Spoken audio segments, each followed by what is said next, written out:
जय हिंद दोस्तों, आप सभी का स्वागत है। आज की वीडियो में हम लोग बात करेंगे कि आरआरबी जेईई में मेरे कितने नंबर बन रहे हैं और कितने सही है, कितने अटेम्प्ट किए, हर एक चीज़ के बारे में जब बात करेंगे, साथ ही कट ऑफ कितनी जा सकती है उसके बारे में भी हम लोग बात कर रहे होंगे। तो सबसे पहले मैं आपको बता देता हूँ कि भाई मैंने 84 प्रश्न अटेम्प्ट किए थे, जिसमें से सारा कुछ काट पीट के इस समय मेरे 71 मार्क्स बन रहे हैं। मेरी जो ब्रांच है वो सिविल है और मैंने मुंबई जोन से अप्लाई किया था। तो CBT2 की तो प्रिपरेशन मैंने स्टार्ट कर दी है, क्योंकि जिस हिसाब से पेपर बन रहा है भाई, लोग कह रहे हैं कि पेपर बहुत सरल है। पेपर सरल नहीं है। आप अगर रीजनिंग को देखेंगे उसमें भी कुछ ऐसे प्रश्न डाले गए हैं जो पिछले रेलवे के एग्जामों में नहीं पूछे गए हैं। मतलब नए पैटर्न पर प्रश्न बन रहे हैं और वो नए पैटर्न के जो प्रश्न है ना, उनमें चारों ऑप्शनों को चेक करना पड़ता है। भाई जिस समय आप चारों ऑप्शन को चेक करेंगे ना, आपका कितना टाइम लग जाएगा। साथ ही मैथ में कुछ ऐसे प्रश्न बन रहे हैं जो कैलकुलेटिव है। और उसके बाद बात करें साइंस। भाई साइंस देखने में तो सरल लगती है, आपको लगता है कि अरे 30 प्रश्न आ रहे हैं, पूरे के पूरे 30 अटेम्प्ट कर दूंगा, पूरे आ जाएंगे, पूरे पढ़े हुए हैं।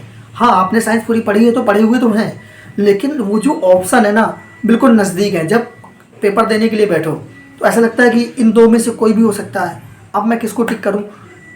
बिल्कुल एकदम नज़दीक ऑप्शन दिए। मेरे खुद 3-4 प्रश्न ऐसे गलत हो गए जो आते थे, लेकिन क्या करें, वहाँ पे इतना प्रेशर भी होता है, साथ में ऑप्शन इतने नज़दीक थे। भाई गलती होती है।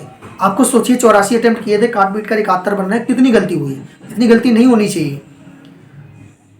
तो ये इसी कारण से हो रहा है, क्योंकि साइंस में लगता तो है कि सब आ रहा है और अटेम्प्ट भी हो जाते हैं, लेकिन जब आंसर की आती तब उसकी हकीकत पता चलती है। तो अब बात कर लेते हैं कि कट ऑफ कितनी जाएगी। बहुत सारे लोगों को मैंने देखा है, कोई कह रहा है 50 जाएगी, कोई कह रहा है 55 जा रही है, कोई कह रहा है 60 जा रही है। तो भाई कट ऑफ को बता पाना किसी के लिए भी आसान नहीं है। कोई नहीं बता सकता कितनी कट ऑफ जाएगी, क्योंकि कट ऑफ तो जोन वाइज बनेगी, ब्रांच वाइज बनेगी। अब आप कह दे रहे हो कि 50 वाले सारे लोग पेपर देंगे। भाई आप सिर्फ अपना बैच बेच रहे हो, आप अपना फ़ायदा उठा रहे हो कि हाँ मेरा फ़ायदा हो जाए। आप बाद में यही कहोगे कि चलो आपका नहीं हुआ, इस बैच के बदले कोई और बैच दे देंगे। भाई ऐसा नहीं होता। आप तो दूसरा बैच दे दोगे, लेकिन उस बच्चे ने जो पढ़ाई करी उसका समय गया, क्योंकि वो अदर एग्जाम की भी तो तैयारी कर सकता था। आप भी जानते हैं कि जो मेंस की तैयारी करेगा भाई, वो सिलेबस सिर्फ या तो जेई में आएगा, बाकी और भी एग्जाम है तो वहाँ पे तो कहीं पे भी नहीं पूछा जाता है, तो उसका तो लॉस हो गया ना। उस समय कहाँ से लाएगा। तो आप लोग सभी लोग किसी के बहकावे में ना आए, आप अपने अकॉर्डिंग कुछ सोचें, क्योंकि आपने पेपर दिया है। आपसे बेहतर कोई नहीं जान सकता कि पेपर का लेवल क्या था, कैसा पेपर आया था। तो आप अपने हिसाब से सोचें। कोई नहीं जानता है, किसी को नहीं पता है कि कितनी कट ऑफ जाएगी। मैं भी कह दूं कि 50 कट ऑफ जाएगी तो मैंने कहाँ से चेक कर लिया भाई। मैं ठीक है 2 लोगों से पूछ लूंगा, 4 लोगों से पूछ लूंगा, 6 लोगों से पूछ लूंगा।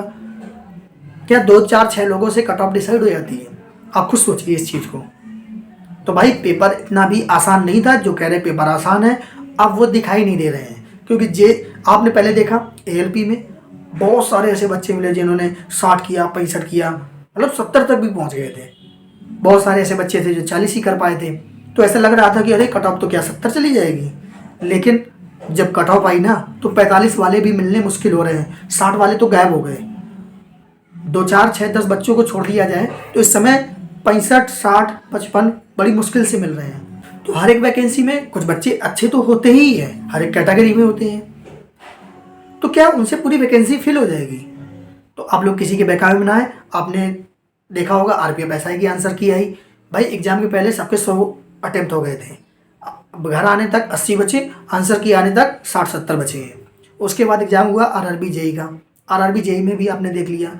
उसके बाद टेक्नीशियन का हुआ, टेक्नीशियन ग्रेड फर्स्ट का, उसकी आंसर की आई। भाई 40 प्रश्न सही करना मुश्किल हो रहा है वहाँ पे। 40, 100 में 40।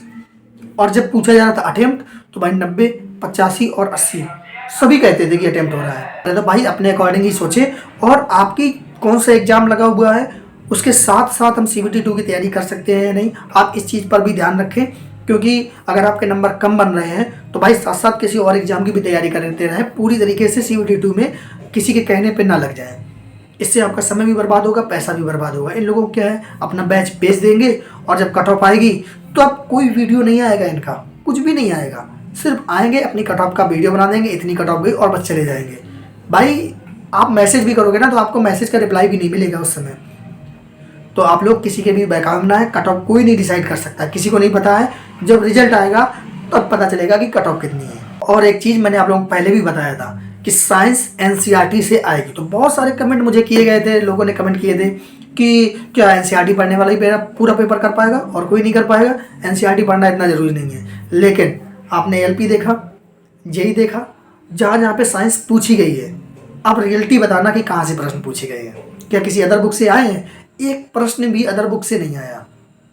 तो अब आप बताइए, मैं आपको पहले से भी कह रहा था कि एनसीईआरटी पढ़िए, एनसीईआरटी पढ़िए, पर मेरी बात किसी ने नहीं मानी। मैंने बहुत कोशिश की बताने की कि एनसीईआरटी पढ़िए पढ़िए पढ़िए, लेकिन आपने नहीं पढ़ा। और मैंने एग्ज़ाम के 2 महीने पहले से ही कहना शुरू कर दिया था कि एनसीईआरटी से ही पेपर आएगा, आप एनसीईआरटी पढ़ लीजिए, क्योंकि इससे पहले भी मैंने एनालिसिस किया है, मैंने एग्ज़ाम निकाले हैं, रेलवे ग्रुप डी का भी एग्ज़ाम निकाला है, अभी लेटेस्ट में यूपी पुलिस का भी एग्ज़ाम निकाला है। भाई जब तक चीज़ों का एनालिसिस अच्छे से ना करो तब तक एग्ज़ाम नहीं निकलता है। मैंने पूरे बारीकी से देखा है कि अगर कोई किसी भी स्टेट लेवल की तैयारी करता हूँ तो अगर यूपी पुलिस की कर रहा हूँ तो साथ में यूपी पुलिस भी देखता हूँ, यूपीएसआई का पैटर्न भी देखता हूँ, लेखपाल या अदर जितने भी एग्जाम हुए पूरे का पैटर्न देख के फिर उसके बाद तैयारी डिसाइड करता हूँ कि हाँ इस तरीके से मुझे तैयारी करनी चाहिए और ये चीज़ पढ़ना चाहिए, और वही चीज़ें मैं आपको बताता हूँ। पर आप लोगों ने बात नहीं मानी, हो सकता है सब्सक्राइबर कम हो इसलिए बात नहीं मानी। आप लोग तो उनके चक्कर में पढ़ रहे थे जिनके मिलियन में सब्सक्राइबर है। भाई अब बताइए कि क्या कुछ फंसा है?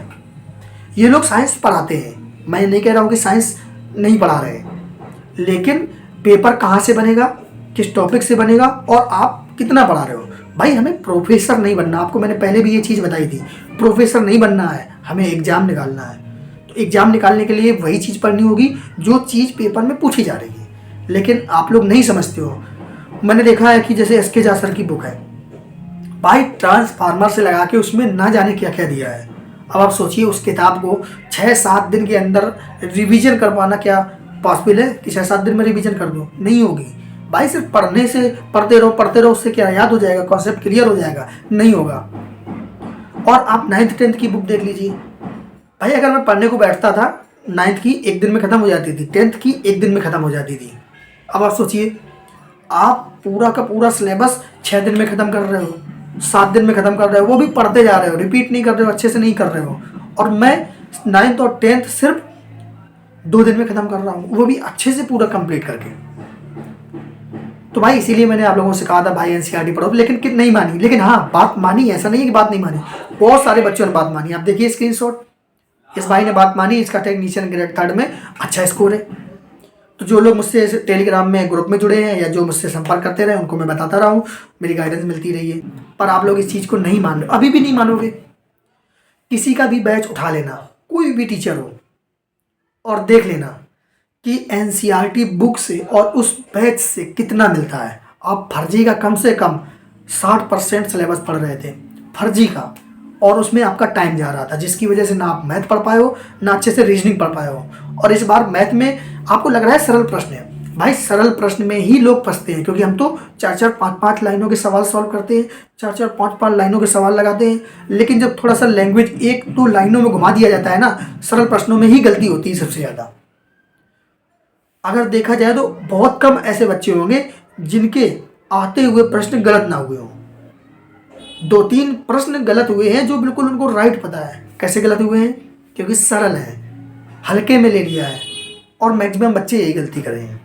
तो आप सभी जितने भी आरआरबी जेई में जिनका अच्छा स्कोर है या जिनका भी चयन होगा, आगे और भी गाइडेंस मिलती रहेगी। मैं कहाँ से तैयारी कर रहा हूँ, किस चीज़ से तैयारी कर रहा हूँ, आप लोगों को बताता रहूँगा। जो बुक्स होंगी उसके बारे में भी जानकारी मिलती रहेगी। तो आप लोग हमारे चैनल के साथ जुड़े रहें। साथ ही रेलवे ग्रुप डी की भी तैयारी करवाई जाएगी, रेलवे ग्रुप डी के नोटिफिकेशन आ गया है, तो आप सभी लोग हमारे चैनल के साथ जुड़े रहें। मिलते हैं हम लोग अगले वीडियो में। जय हिंद।